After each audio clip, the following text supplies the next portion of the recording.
Praise the lord. ದೇವರಿಗೆ ಸ್ತೋತ್ರವಾಗಿರಲಿ.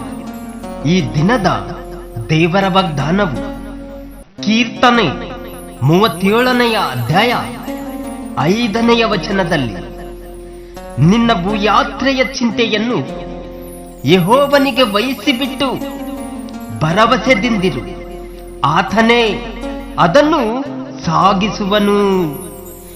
Amen. ಹೌದು ಪ್ರಿಯ ದೇವ ಜನರೇ, ನೀವು ತಿಳ್ಕೊಳ್ಳಿರಿ, ಚಿಂತೆ, ದುಃಖ, ಭಾರ ಮತ್ತು ಅನೇಕ ಸಾಲಗಳು, ಸಹಿಸಿಕೊಳ್ಳಲಾಗದಂತ ರೋಗ ನೋವುಗಳು ಬಂದಾಗ ನೀವು ಭಯಪಡದೆ ಅವನ್ನೆಲ್ಲ ಯೆಹೋವನಿಗೆ ವಹಿಸಿಬಿಟ್ಟು ಭರವಸೆದಿಂದಿರ್ರಿ, ಆತನೇ ಅವನ್ನೆಲ್ಲ ಸಾಗಿಸುವನು. ಆಮೆನ್.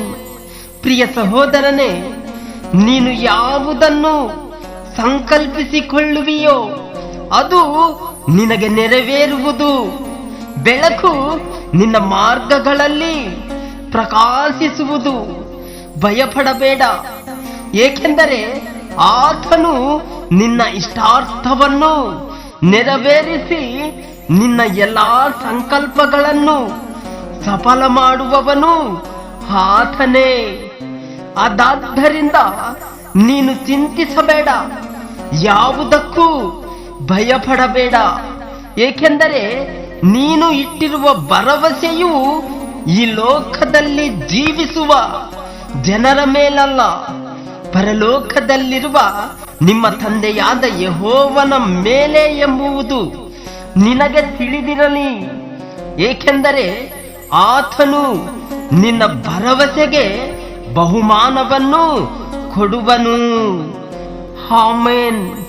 ಹೌದು ಪ್ರಿಯ ದೇವ ಜನರೇ, ಆತನಲ್ಲಿ ಭಯಭಕ್ತಿ ಉಳ್ಳವರ ಇಷ್ಟಾರ್ಥವನ್ನು ನೆರವೇರಿಸುತ್ತಾನೆ. ಅವರ ಕೂಗನ್ನು ಕೇಳಿ ರಕ್ಷಿಸುತ್ತಾನೆ. ಆದರೆ ಹೃದಯಗಳನ್ನು ಶೋಧಿಸಿ ನೋಡುವಾತನಿಗೆ ಪವಿತ್ರಾತ್ಮನ ಮನೋಭಾವವು ಏನೆಂದು ತಿಳಿದದೆ. ಆ ಆತ್ಮನು ದೇವರು ಚಿತ್ತಾನುಸಾರವಾಗಿ ದೇವ ಜನರಿಗೋಸ್ಕರ ಬೇಡಿಕೊಳ್ಳುವೆನೆಂದು ಆತನು ಬಲ್ಲನು.